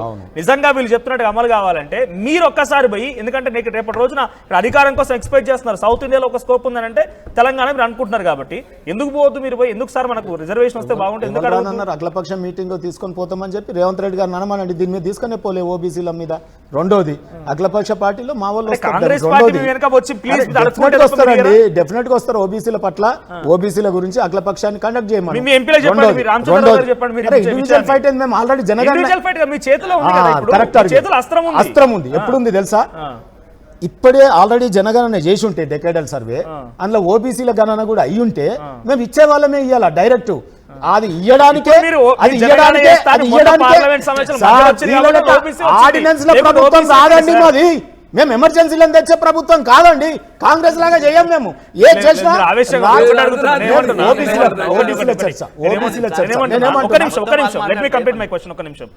మొన్న ఆపరేషన్ సింధూర్ అయితే భారత్ పాకిస్తాన్ యుద్ధం సమయంలో పార్లమెంట్ సమావేశం అనూహ్యంగా వారు ఎక్స్పెక్ట్ చేయ విధంగా ఈ జనగణన అంశం వచ్చింది కాబట్టి ఓబీసీ ప్రస్తావన వచ్చింది. లేకపోతే ఓబీసీ ప్రస్తావన బీజేపీ ఇప్పుడు తీసుకొచ్చింది. ఇప్పుడు ఓబీసీ ప్రస్తావన ఈ కులగణ కావచ్చు, లేకుంటే ఈ రోజు తెచ్చిరు, ఇవన్నీ హైపోథెటికల్ కాదు. ఈ రోజు మేము ఒక నిర్ణయం తీసుకున్నాం, ఓబీసీల కులగణన జరుగుతా ఉంది. అది జరిగిన తర్వాత రాజ్యాంగబద్ధంగా ఓబీసీల కేటాయిస్తే ఎప్పుడు రిజర్వేషన్ అమలు వద్దా? అరే మరి రాజ్యాంగబద్ధంగా చేయాలన్నా, ఇట్లా ఆర్డినెన్స్ లతో చేయాలన్నా, టెంపరీ చేయాలన్నా? మాకు ఎన్నికల గురించి ఇప్పుడు మనం జనగణన పెట్టకపోతే ఓబీసీ ప్రస్తావన ఓబీసీల గురించి నేను ఏమంటున్నా, 60 ఏళ్ళు ఏం చేసింది ఇప్పుడు మాట్లాడుతున్నాం, చరిత్ర గురించి మాట్లాడుతుంటే చాలా డెకేడల్ సర్వే అయిందా? ఈ 10 ఏళ్ళలో అయిందా? సో ఇంత పెద్ద పాపం చేసిన 60 ఏళ్ల పాపం చేసిన వాళ్ళని 10 ఏళ్ల పాపం చేసిన వాళ్ళు యూపీఏ గవర్నమెంట్ ఓబీసీ లెక్కలు తీస్తే గానీ మేము ఇప్పుడు రిజర్వేషన్ మేము సహకరించామంటారా కాంగ్రెస్ తోని? సహకారం అందించడం కాబట్టి అసెంబ్లీలో బిల్లు పాస్ అయింది. అడగండి వాళ్ళని, బీఆర్ఎస్ సహకరించలే, ఎవరు చెప్తున్నారు? ఇప్పుడు వాళ్ళు ఆర్డినెన్స్ తీసుకొస్తున్నారు, అది చిన్న కేసు పెడితే కాదన్నమా, చిన్న కేసు పెడితే పోద్దని మీరే అంటున్నారు. నాకు అన్నారు కదా, నేను ఇయ్యాలా అన్ని చంపుకొని గతంలో జరిగినటువంటి అన్ని లోఫోల్స్ ఏదైతే ఉన్నాయో ఆ మైనస్ ని నేను చర్చించట్లేదు. ఎందుకంటే అవి ఇంటి ఎవడైనా పోయి కేసు వేయగల అని నేను చర్చించదలుచుకోను, పాజిటివ్ మాట్లాడుతున్నా. ఇవాళ 10% రిజర్వేషన్ అయింది కదా ఈబీసీకి, కేసీఆర్ గారు ఇమీడియట్ అది రాంగ్ అని యాక్సెప్ట్ చేసింది కదా. ఓబీసీలది మాత్రం సుప్రీంకోర్టులో వెనకకు తీసుకొని 18% కుదించింది కదా.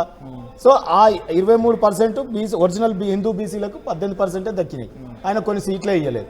నేనేమంటున్నా అంటే ఇంత అన్యాయం చేసింది బీఆర్ఎస్ పార్టీని, దాన్ని సరిదిద్దే విధానం ఒక చట్టబద్ధంగా కావాలని కోరుకున్నాం. కానీ నువ్వు ఆగమేఘాల మీద ఈ 2 ఏళ్లలో మొన్న సర్వే జరిగినప్పుడు అది డిస్ప్లే చేసి దాంట్లో ఏం అవకతవకలు లేదు, నీకు ధైర్యం ఉంటే డిస్ప్లే చేసి ఇవాళ నువ్వు జీవో ఇచ్చి ఎన్నికలకు పోయినా ఇవాళ ఎవ్వరు మాట్లాడుతున్నారు. కానీ మీ పార్టీలో నుంచి బండి సంజయ్ గారు లేకపోతే ధర్మపురి గారు ఈ లెక్కల గురించి మాట్లాడాలి. నేను చూడలేదు ఈ లెక్కల గురించి సహకరిస్తామని. మేమేమడిగామంటే ఈచ్ గ్రామ పంచాయతీ దగ్గర నువ్వు ఆ గ్రామంలో లెక్కలు తీసినావు కదా, ఆ పంచాయతీ దగ్గర అంటి ఏ కులం వాళ్ళు ఎంతూరు, ఏ కులం వాళ్ళు ఎంతూరు, అప్పుడు నిన్ను నమ్ముతాం. ఎందుకు పెడతలేవు ఇవాళ? బయట ఎందుకు పెట్టలే? ఇవాళ ఎక్కడుంది? మేము పేపర్లో చూసి మాట్లాడినాం ముఖ్యమంత్రి గారితో. కౌశిక్ చాలా రాంగ్ మాట్లాడుతున్నావు. ఆ రోజు మీటింగ్ లో మాకేం ఇయ్యలే, బీసీ సంఘాలకు చట్టం మీ దగ్గర మేము ఎవరైనా రాసి పెట్టినాము అట్లా అందుకనే ఇయ్యలేదంటే శబాష్ అంటాం. సపోర్ట్ చేస్తున్నారా ఏంటి? చట్టం చేయడానికి మీ దగ్గర అవకాశం ఉంది. ఓబీసీలకు నువ్వు తిరకాసు తిరకాసు కాదు నేను చెప్తే, నేను ఓబీసీలకు 42% నువ్వు ఏ రూపంలో ఇచ్చినా మేము స్వాగతిస్తాం. కానీ ఇయ్యి అదే ఇచ్చే ముందు నువ్వు నీ క్యాబినెట్ లో కూడా ఇమీడియట్ గా 42% అన్ని చేతుల గల పని. అప్పుడు నేను నమ్ముతా ఏమని అరే నిజంగానే వాళ్ళు ప్రయాసపడుతున్నారు ఒక క్యాబినెట్ లో కూడా ఇచ్చి ఎంతమంది లేట్ అయినా సరే. 8 మంది మినిస్టర్లు కావాలి. ఏమైతే అచ్చా ఇచ్చినవి కూడా అండి. మినిస్టర్లు అనుకుంటున్నారు సార్ ఇచ్చినవి కూడా ఆ లెక్కలను బయటకు చేయాల్సి వస్తుంది ఏంటి? మళ్ళా. ఎందుకు మీకు అవకాశం వస్తే మీరు ఒక ఉద్యమకారుడు, మీరు ఒక ఎమ్మెల్సీ తీసుకొని మీరు కూడా మినిస్టర్ ఇవ్వచ్చు. ఇచ్చినవి కూడా ఏమిస్తారు రేపు ఏదో బీజేపీ ఏమో వాళ్ళు చేయాల్సింది చేయరు. ఒక్కసారి ఆయన ఇచ్చే వాళ్ళు ఏమిస్తారు తెలుసా? లేదు, మీకు అవకాశం ఏం చేస్తారు తెలుసా? లేదు, మీకు వస్తుంది. ఒక్క నిమిషం. బీసీ కమిషన్ లో ఉన్నారు ఒక్క నిమిషం ఒక్క నిమిషం అరే బీసీ కమిషన్ లో ఉన్నారు ఒక్క నిమిషం రాగా నేను మీరు మాట్లాడండి. మీరే కేసేసే అవకాశం ఉంది తారకృష్ణ గారు. అరే లాయర్లను ఆల్రెడీ రెడీ చేస్తున్నారు. వాళ్ళు గతంలో కూడా అదే అలవాటు ఉంది కాంగ్రెస్ కి. గతంలో మేము బీసీ మీరిద్దరు కుమ్మక్కయ్యారంట. రిజర్వేషన్లు 34% పెట్టేసి చట్టం చేస్తే దాన్ని స్వప్నారెడ్డి అని ఆందోళ్ కాన్స్టిట్యూన్సీకి సంబంధించినటువంటి మాజీ సర్పంచ్ తో కేసు వేయించారు. ఆ రోజు దామోదర్ రాజనరసింహ గారి పేరు చెప్తున్నాను నేను, ఇప్పుడు మంత్రిగా ఉన్నారు. వాళ్ళే వేయించి దాన్ని రిజర్వేషన్ తగ్గడానికి కారణం కాంగ్రెస్ పార్టీ ఆ రోజు. ఈ రోజు వీళ్ళు చేస్తున్నట్టు ఏంటి అంటే ఈడ బిల్లు తెచ్చినప్పుడు సంపూర్ణంగా బీఆర్ఎస్ పార్టీ మద్దతు ఇచ్చింది. మా గంగుల కమలాకర్ గారు, తలసాని శ్రీనివాస్ యాదవ్ గారు ఆ బిల్లు మీద మాట్లాడి మాకు ఈ అనుమానాలు ఉన్నాయి, మీరు తమిళనాడు తరహాలో రిజర్వేషన్లు పెంచే ప్రక్రియ చేయండి అని చెప్పి స్పష్టంగా చేసినాం. మీరు అధ్యయనం చేసింది కరెక్ట్ కాదు. మీరు ప్లానింగ్ డిపార్ట్మెంట్తో లెక్కలు తీస్తే గతంలో బీహార్ ఇట్లని చేసింది. జీఏడీ డిపార్ట్మెంట్తో లెక్కలు తీస్తే అక్కడ పాట్నా హైకోర్టు కొట్టివేసింది. కాబట్టి ఆ ఎక్స్పీరియన్స్ ఉండగా కూడా వీళ్ళకి చెప్పినా గానీ కాంగ్రెస్ ప్రభుత్వం పెడచోన పెట్టి ప్లానింగ్ డిపార్ట్మెంట్ ఒక్క నిమిషం అన్నా నేను చెప్పని నాది కూడా నువ్వు చెప్తావా? ఒక్క నిమిషం నేను అదే సలహాలు చెప్తున్నా. వీళ్ళు కరెక్ట్ గా లెక్కలు కమిషన్ తో చేసే లెక్కలు ప్లానింగ్ డిపార్ట్మెంట్ తో చేసారు కాబట్టి ప్రజలకందరికీ కూడా అనుమానాలు ఉన్నాయి. బీసీ సంఘాలు అంతా ఆరోపణలు చేసినాయి, లెక్కలన్నీ కూడా చెప్పారు. ప్లానింగ్ కమిషన్ అంటే వాళ్ళ యొక్క స్థితిగతులు ప్లానింగ్ డిపార్ట్మెంట్ తో చేసిర్రు. అదే అంటే ప్లానింగ్ డిపార్ట్మెంట్ తో చేయడం వల్ల వాళ్ళ యొక్క స్థితిగతులు తెలితే వాళ్ళ లెక్కలు తెలితే అందుకే చేసిన లెక్కలు అట్లా ఉండదు సార్. కమిషన్ ద్వారా చేయాలి. డెడికేటెడ్ కమిషన్ ద్వారా చేయమని చెప్పింది మీరే కదా. డెడికేటెడ్ కమిషన్ ద్వారా చేయలే లెక్కలు. ప్లానింగ్ డిపార్ట్మెంట్ తీసి ఆ లెక్కలన్నీ డెడికేటెడ్ కమిషన్ ఇచ్చారు. ఒక విషయం వినండి. మీరు ఈరోజు చేస్తున్నదల్లా తప్పులు చేసి మీరేం చేసిరు, బిల్లు తెచ్చిరు. అయినా కానీ బీఆర్ఎస్ పార్టీ అన్ని పక్షాలు మద్దతు ఇచ్చిన తర్వాత నువ్వు గవర్నర్ పంపిరు. రెచ్చిపోండి ప్లానింగ్ కమిషన్ చేసి చెల్లది. నేను గతం నుండి కూడా చెప్పినాం కాబట్టి చెప్తున్నాం. ఇప్పుడు కూడా వీళ్ళు ఇప్పటికి కూడా ఈ రోజు కూడా సమయం ఉంది, ఏం తప్పేం లేదు. ఈ రోజు కూడా వీళ్ళు కమిషన్ మీరు చెప్పిన టెక్నికల్ లాంగ్వేజ్ మీరు తీసుకొచ్చిన పేపర్లన్నీ కూడా 7.5 కాలం పాటు ఎప్పుడైతే వాళ్ళు కులగణ మొదలుపెట్టి అప్పుడు నడుస్తూనే ఉన్నది. కానీ ఇందాక ఒకటి ఇంట్రెస్టింగ్ గా తాడు శ్రీనివాస్ గారు ఒక టాపిక్ లేపారు. కేటీఆర్ గానీ ఆ తర్వాత కేసీఆర్ గారు ఎక్కడ బీసీల గురించి మాట్లాడే దాఖలేదు. కవిత పోరాడుతుంది అక్కడ ఇక్కడ సమావేశాలు పెడుతుంది, జిల్లా వారిగా పర్యటిస్తూ మాట్లాడుతోంది. మీ పార్టీకి సంబంధించిన బీసీ నాయకులు మాట్లాడుతున్నారని చెప్పి గంగుల కమలాకర్ శ్రీనివాస్ కూడా మాట్లాడడం కాదు. ఆ పార్టీ అధినాయకత్వం మాజీ ముఖ్యమంత్రి మాజీ మంత్రి ఉన్నారు కదా, వాళ్ళు ఎక్కడ ప్రస్తావించారు.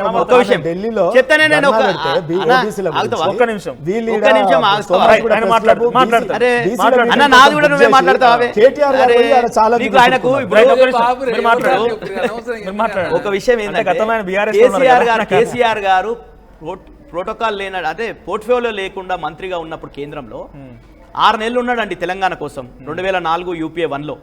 ఆ సందర్భంగా ఆర్ కృష్ణయ్య గారు అడిగితే ప్రధానమంత్రి అపాయింట్మెంట్ తీసుకొని ఆర్ కృష్ణయ్య గారిని, ఈరోజు వక్లాభరణం కృష్ణమోహన్ గారిని వీళ్ళందరినీ కూడా ప్రధానమంత్రి గారు తీసుకుపోయి బీసీల సమస్యలు ఏంది, బీసీకి ఒక మంత్రిత్వ శాఖ ఏర్పాటు చేయండి అని 2004 డిసెంబర్లోనే కేసీఆర్ గారు తీసుకొని పోయి అడిగిండు. తెలంగాణ వచ్చిన తర్వాత ఒక్క నిమిషం ఉండే, తెలంగాణ వచ్చిన తర్వాత ఫస్ట్ అసెంబ్లీ సెషన్ లో బీసీలకు 33%, మహిళలకు 33% రిజర్వేషన్ కల్పించాలని కేంద్రానికి తీర్మానం చేసి పంపినాం. 2021లో ఎప్పుడైతే సెన్సెస్ నిజంగా చేయాల్సి ఉంటే 2021లో సెన్సెస్ ఏదైతే సెన్సెస్ లో క్యాస్ట్ సెన్సెస్ కూడా చేయండి అని చెప్పేసి కేసీఆర్ గారు తెలంగాణ అసెంబ్లీలో తీర్మానం చేసి పంపించారు. కానీ వీళ్ళది ఏంటంటే వీళ్ళకి అవకాశం ఉన్నప్పుడే వీళ్ళు సెన్సెస్ చేస్తారు. ఈ సెన్సెస్ ని కూడా ఎప్పుడు దేశంలో ఇన్ని సంవత్సరాలు ఆపివేలే, 6 సంవత్సరాలు ఆపుతున్నారు వీళ్ళు సెన్సెస్ ని. ఎందుకు? కరోనా నేపంతో. వాస్తవమే కావచ్చు, అన్ని కూడా ప్రజలు చూస్తున్నారు. ఇప్పుడు ఎందుకు కేటీఆర్ గానీ కేసీఆర్ మాట్లాడట్లేదు? ఎందుకు మాట్లాడలేదు సార్? బీసీలకు సంబంధించి మొన్ననే మా అందరితో బీసీ ప్రజాప్రతినిధులతో బీసీ నాయకులతో అందరితో మాట్లాడి కేటీఆర్ గారు స్పష్టంగా మీరు 42% ఇస్తామన్నారు, ఇవ్వండి 42%. కానీ మీరు ఏదైతే తమిళనాడు తరహా గతంలో ఏం చెప్పారు, ఈరోజు తమిళనాడు తరహా అని చెప్పేసి 9th షెడ్యూల్లో పెట్టాలని చెప్పేసి ఏమో ఆడ రాష్ట్రపతి గారికి పంపించారు. రాష్ట్రపతి గారికి ఎందుకు పంపించారు? తెలంగాణ నుండి బిల్లు 9th షెడ్యూల్లో పెట్టాలి, 31C కింద పెట్టాలని పంపించారు. అక్కడ ఆడ పెండింగ్ లో ఉంది. ఆ అంశం తేలకముందే నిన్న ఆర్డినెన్స్ తీసుకురానికే కేబినెట్ లో నిర్ణయం తీసుకున్నారు. అంటే 2 కాంట్రాడిక్టరీ వాళ్ళే చేస్తారు. కవిత మీ పార్టీలో ఉన్నారా లేదా అంటే అడుగుతున్నా నేను. కవిత ఈ రోజు వరకు టెక్నికల్ గా మా పార్టీలోనే ఉన్నారు. టెక్నికల్ గా మా పార్టీలోనే ఉన్నారు. టెక్నికల్ గా కూడా ఇంకో భాష ఉంది ఏమన్నా? ఈ రోజు ఇండివిజువల్ గా వాళ్ళ కార్యక్రమాలు చేస్తే మాకు సంబంధం లేదు. అది మా పార్టీ యాక్టివిటీస్ లో మా దాంట్లో ఒక నిర్ణయం తీసుకున్నాము. ఎందుకంటే క్వశ్చన్ అంటే ఆర్డినెన్స్ తీసుకొచ్చినామన్న సాయంత్రం ప్రకటన చేయంగా నాకు తెలిసి 9:30 అవుతుంది రాత్రి. పండుగ వాతావరణం నెలకొంది. కవిత ఇంటి చుట్టూ మొత్తం రంగులు జెండాలు చాలా హై డ్రామా ఉన్నది. మీ దగ్గర ఇవాళ తెలంగాణ భవన్లో చూస్తే ఇవాళ ఎవరు విద్యార్థి నాయకుడు గెలిచిన వాళ్ళు అరెస్ట్ చేసిండు. ఎందుకైనా రేవంత్ రెడ్డి సంబంధించి ఏంటిది దిష్టిబొమ్మ దహనం చేసే కార్యక్రమం చేస్తూ ఉంటాయి. అంటే మీరు ద్వంద్వ వైఖరి, మీ పార్టీలో ఉన్న బీఆర్ఎస్ పార్టీకి సంబంధించిన ఎమ్మెల్సీ ఏమో సంబరాలు జరుపుకుంటుంది ఆర్డినెన్స్ వచ్చినండి అని చెప్పి, మీరు ఎందుకు వ్యతిరేకిస్తున్నారు మరి? అంటే మీలో ద్వంద్వ వైఖరి ఉందా? ఇండివిజువల్ గా ఆమె జాగృతి సంస్థ ఆధ్వర్యంలో కార్యక్రమం చేసుకుంది. అది బీఆర్ఎస్ పార్టీగా చేయలేదు. ఆమె కండువాలు చూడండి. ఒక విషయం ఉండండి, ఆ రోజు మీడియా ఒక నిమిషం ఉండే. మీ రాజా సింగ్ విషయం మీకు ఇప్పటివరకు ఈ రోజు సస్పెండ్ చేసి ఈ రోజు వేరే విషయం అనిరుద్ రెడ్డి గారు సామాజిక తెలంగాణ అంశంలో కవిత గారు ఏ ప్రోగ్రామ్ తీసుకున్నా ఆమె మీదికి మీడియా అటెన్షన్ పోకుండా మీరు కార్యక్రమాలు తీసుకుంటున్నారు అనేది ఈ రోజు నిజంగా ఒక రాష్ట్రంలో ప్రతిపక్ష పార్టీగా డెఫినెట్ గా అనేది కవిత గారి పండుగలు చెప్పుకుంటున్నారు. చెప్పినా కదా నేను, అది ఆమె జాగృతి సంస్థ ఆధ్వర్యంలో కార్యక్రమం చేసుకుంది. వాళ్ళొక డిమాండ్ తో వాళ్ళకొక జాగృతి ఆధ్వర్యంలో చేసింది. అడగండి మీరు, జాగృతి ఆధ్వర్యంలో చేసింది. బీఆర్ఎస్ ఎమ్మెల్సీగా చేయలేదు కార్యక్రమం. ఈ రోజు తీన్మార్ మల్లన్న గారు కూడా కాంగ్రెస్ పార్టీ ఎమ్మెల్సీ సస్పెండ్ మొత్తం కూడా ఆయన తీసేసిరా. అదేవిధంగా అనిరుద్ రెడ్డి గారు వీళ్ళ మీద అవినీతి ఆరోపణలు చేసి రాజా సింగ్ గారు బీసీలకు మొత్తం గొంతు కోస్తుండ్రు అని చెప్పేసి అవన్నీ మాట్లాడుతూ ఉండండి. అసలు బీసీల విషయం మాట్లాడకుండానే మీరు డైల్యూట్ డబుల్ స్టాండర్డ్ కాదు. ఒక నేను ఈ రోజు బీఆర్ఎస్ పార్టీ నాయకునిగా మా పార్టీ డైరెక్షన్ లో నేను మాట్లాడుతున్నా. ఒక విషయం ఏంటంటే వీళ్ళు ఈ రోజు ఒక విధంగా ఆడనేమో వీళ్ళ 31C కింద రాష్ట్రపతి దగ్గర పెండింగ్ లో ఉంది. ఈడ వీళ్ళు రాష్ట్రంలో ఆర్డినెన్స్ తీసుకొని వస్తున్నారు. అంటే వాళ్ళ ఆడ నుండి విడ్రా చేసుకుర్రా బిల్లుని, అక్కడ నుండి విడ్రా చేసుకోలేరుగా బిల్లుని. మళ్ళీ ఆడ పెండింగ్ లో ఉండగా ఈడ గవర్నర్ ఎట్లా ఆమోదిస్తామనుకుంటున్నారు? ఆర్డినెన్స్ ని ఆమోదిస్తుందా గవర్నర్? కాబట్టి గవర్నర్ ఆమోదించుతారా లేదా అనేది ఒక విషయం. లీగల్ ఇది చూస్తున్నాం. ఓకే, లాల ఎట్లా కొట్లాడతాం ఏందని లానే కదండి. జనరల్ గా బీసీలు చూస్తున్నారు చాలా మంది. జనరల్ గా కావాలి బీఆర్ఎస్ పార్టీ స్టాండ్ ఏంటి? ఒక్క నిమిషం నేను చెప్తాను, అది చెప్తాను. వాస్తవానికి టెక్నికల్ కాదు, బీసీలకు రిజర్వేషన్లు రావాలంటే రాజ్యాంగంలో 243 టీలో రాజ్యాంగ సవరణ చేయాలి. అది కేంద్ర ప్రభుత్వం. ఈరోజు శ్రీనివాస్ అన్న చాలా మాట్లాడుతున్నారు, బీసీ ప్రధానమంత్రి 27 మంది మంత్రులు ఉన్నారని చెప్తున్నారు కదా. ఈ బీసీలకు మంత్రిత్వ శాఖ ఉందా? బీసీలకు మంత్రిత్వ శాఖ ఉందా? లేదు. లేకపోతే ఒక విషయం, బీఆర్ఎస్ పార్టీ 42% ఇస్తామన్నారు. 42% ఇచ్చే వరకు వాళ్ళు ఎంట పడతాం, వాళ్ళ మెడలు వాళ్ళు ఇవ్వకుంటే వాళ్ళు రాజీనామా చేయమన్నాడు రేవంత్ రెడ్డి గారు చెప్పారు కదా. ఆర్డినెన్స్ మాకు సంబంధం లేదు. ఆర్డినెన్స్ చేస్తారా లేకపోతే రాష్ట్రపతితో 31C పెట్టిస్తారా మాకు సంబంధం లేదు. ఎందుకంటే వాళ్ళ అధికారంలో ఉన్నారు. మేము క్వశ్చన్ చేసేది మీరు కామారెడ్డి డిక్లరేషన్ ఏదైతే చెప్పిర్రో అది అమలు చేయమంటారు. 42% అమలు చేయాలి. మీరు వీళ్ళ చిత్తశుద్ధి ఏంటంటే ఒక్కటి ఇదైతేనేమో రాజ్యాంగం వాళ్ళకు కోట్లు అన్ని కూడా ఆంక్షలు ఉన్నాయి. నీకు 20,000 కోట్లు పెడతాను కదా ప్రతి సంవత్సరం బీసీలకు. బడ్జెట్ లో 20,000 కోట్లు పెడతాను, పెట్టిండా? చేసిరా? అదేవిధంగా ఎంబీసీ మంత్రిత్వ శాఖ ఏర్పాటు చేస్తామన్నారు, చేసిరా? కార్పొరేషన్ నిధులు ఇస్తామన్నారు, ఇచ్చిరా? ఒక్కటి కూడా ఒక్కటంటే మీరు తెలంగాణ ఉద్యమకారుడు సమయం నుంచి మిమ్మల్ని చూస్తున్నా, బీసీ కమిషన్ మెంబర్ గా మీరు చేసినటువంటి సేవలు చూస్తున్నా. I appreciate you. కానీ ఇదే విధానం మీ పార్టీ నాయకత్వాన్ని కూడా క్వశ్చన్ చేస్తే బాగుంటుందని ఆలోచన. తమిళనాడు పంపించారు సార్, తమిళనాడు పంపించారు మమ్మల్ని. ప్రతిపక్ష నాయకుడిగా ప్రతిపక్ష పార్టీగా మేము తమిళనాడు పోయినాం. తమిళనాడులో తమిళనాడులో రిజర్వేషన్లు ఏ విధంగా 69% చట్టబద్ధంగా ఇప్పటి వరకు కొనసాగుతున్నాయో మా పార్టీ అధినేత కేసీఆర్ గారు మా మొత్తం బీఆర్ఎస్ బీసీ టీం ని మొత్తం కూడా పంపించాడు.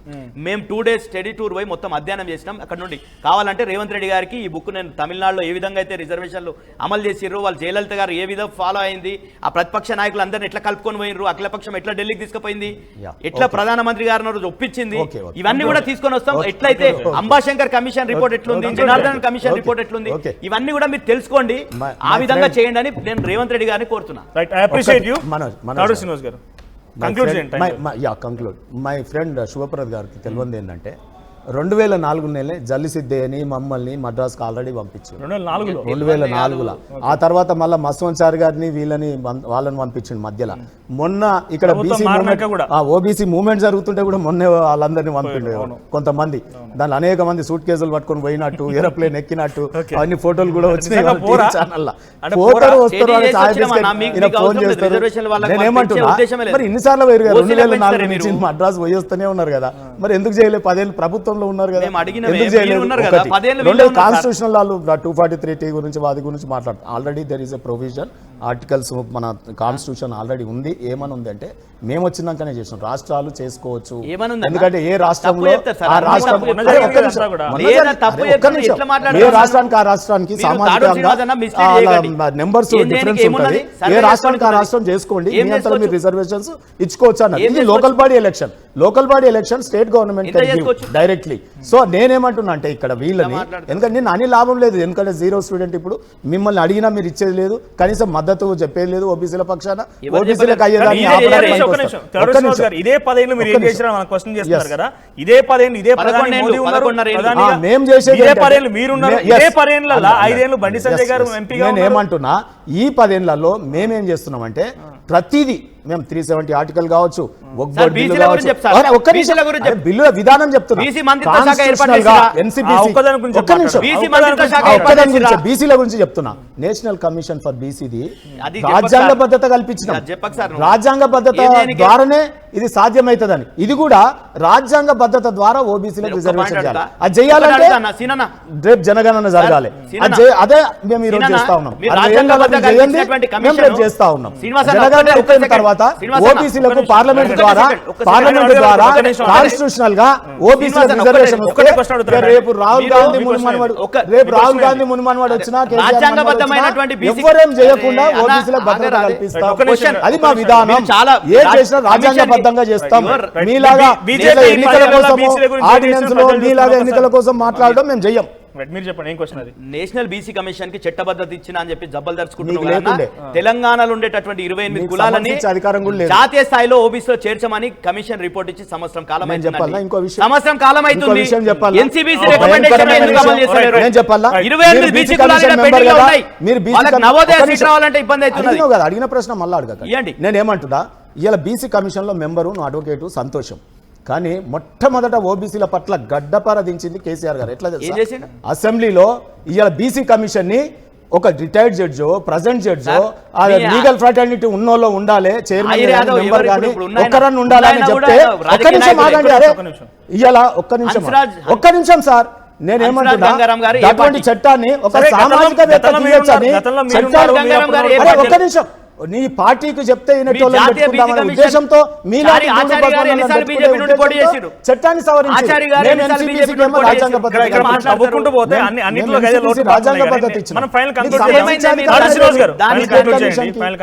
ఇప్పుడు మీ దగ్గర మీరు ఓబీసీ అంటున్నారు, ఇది డెఫినెట్ ఒక తిరకాసుగానే భావించాలి. తెలంగాణ ప్రజలు కూడా చూస్తున్నారు. మీరు ఈ కులగణన ప్రారంభించక ముందు అసలు మీ జనగణన ఎత్తన అసలు ముచ్చట లేదు, అది ప్రస్తావన లేదు. మధ్యలో వచ్చింది ఇప్పుడు ఓబీసీలకు లెక్కలు అదైనా కూడా ఆర్డినెన్స్ వాళ్ళు తీసుకొచ్చారు కాబట్టి వాళ్ళకి సహకరించి ఇప్పుడు ఎన్నికలు జరిగేది ఉందా లేదా తెలంగాణ ప్రజలకు చెప్పండి. మీరు అరే ఉల్టా పల్టీ ఎన్ని కొట్టండి, దారం మీద నడుస్తారా, ఆటలు ఆడుతుంటారు రోడ్ల మీద, ఎన్ని వేషాలు వేస్తారా, ఆర్డినెన్స్ తెస్తారా, జీవోలు తెస్తారా, మీరు చెయ్యండి. ఓబీసీకి సహకరించాం. అరే మాది కేంద్రంలో ఏం చేస్తారు? నేను ఏమంటున్నా, ఇప్పటికైనా 8 మంది ఎంపీలని 8 మంది ఎమ్మెల్యేలను పోయి జరుగుతుంది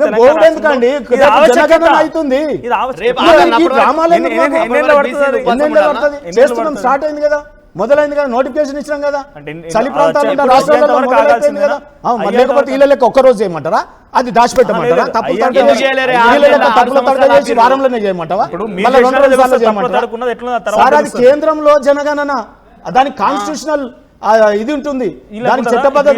ఇవి ఏంటంటే గవర్నమెంట్ సర్వేలు, ఇవి మేము చేసేది సెన్సస్ కదా, అది రాజ్యాంగ పద్ధత. ఎంత స్లోగా అక్యురేట్ గా చేస్తేనే మంచిది. అది ఏ పౌరుడు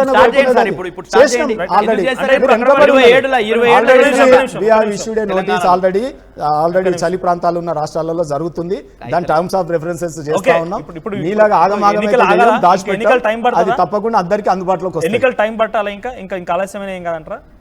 ఇప్పుడు హైకోర్టు పిలిచి చివాట్లు పెట్టింది కాబట్టి ఆర్డినెన్స్ తీసిరు సార్, లేకపోతే ఆర్డినెన్స్ రాదు. ఈ 2 ఏళ్ళు పట్టింది కదా. కామారెడ్డి డిక్లరేషన్ ఎప్పుడైంది, గవర్నమెంట్ ఎప్పుడు వచ్చింది, ఈ 2 ఏళ్లలో ఏం చేసిరు వీళ్ళు? 2 ఏళ్ళకి కదా ఆర్డినెన్స్ వచ్చింది, అది కూడా చట్టం అయిందా ఏమన్నా? చట్టం చేసిరు, బిల్లు సహకరిస్తా. ఓబీసీలకు 42% మీరు ఇయ్యూరి, మీరు ఏ రూపంలో ఇచ్చినో మా సహకారం ఉంటుంది. ఓబీసీ ఇక్కడ సంఘాలు కానీ కుల సంఘాలు కానీ ఈసారి కనుక మీరు ఇంప్లిమెంట్ చేయకపోతే మీరు గ్రామాలలో ఇదే బేసీలో తిరుగుబాటుని మీరు ఎదుర్కోవాల్సి వస్తుంది.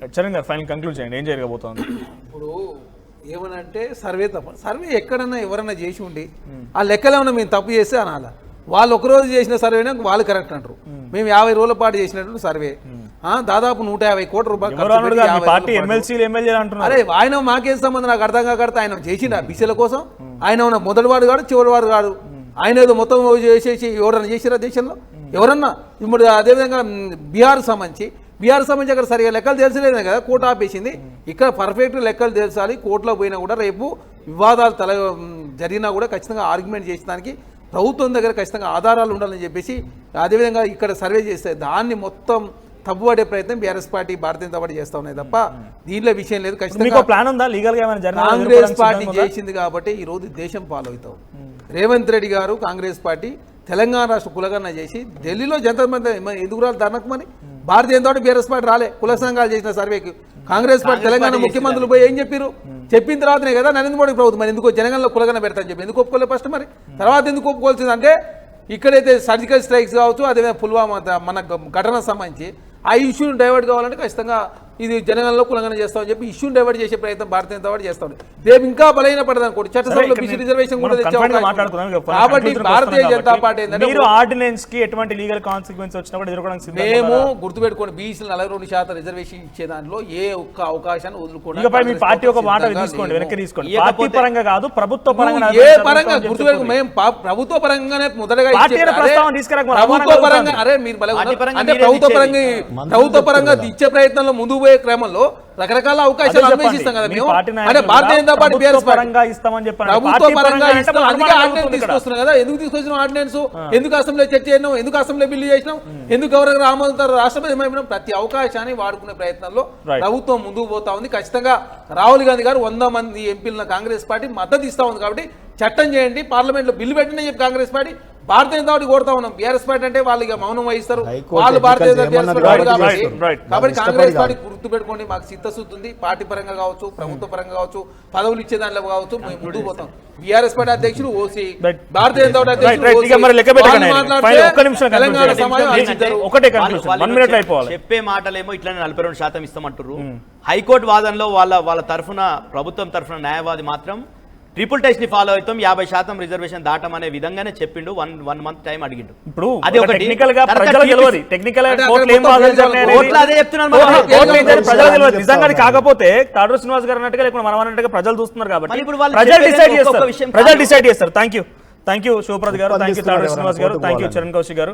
సో ఇది బీసీలకు సంబంధించి ఒక గేమ్ చేంజర్. డెఫినెట్ గా తెలంగాణ రాష్ట్రంలో బీసీలకి ఆ రిజర్వేషన్ అమలైందంటే కనుక ఒక గేమ్ చేంజర్ అయ్యే అవకాశం ఉంది. మరి ఏ స్థాయిలో అమలవుతుందో చూడాల్సిన అవసరం ఉంది. సో మీరు చెప్పండి, బీసీల పక్షాన నిలబడిన పార్టీ ఏది, లేకుంటే బీసీలకి న్యాయం జరుగుతున్న అవకాశం ఉందా? మీ అభిప్రాయం ఏంటో కామెంట్ చేయండి.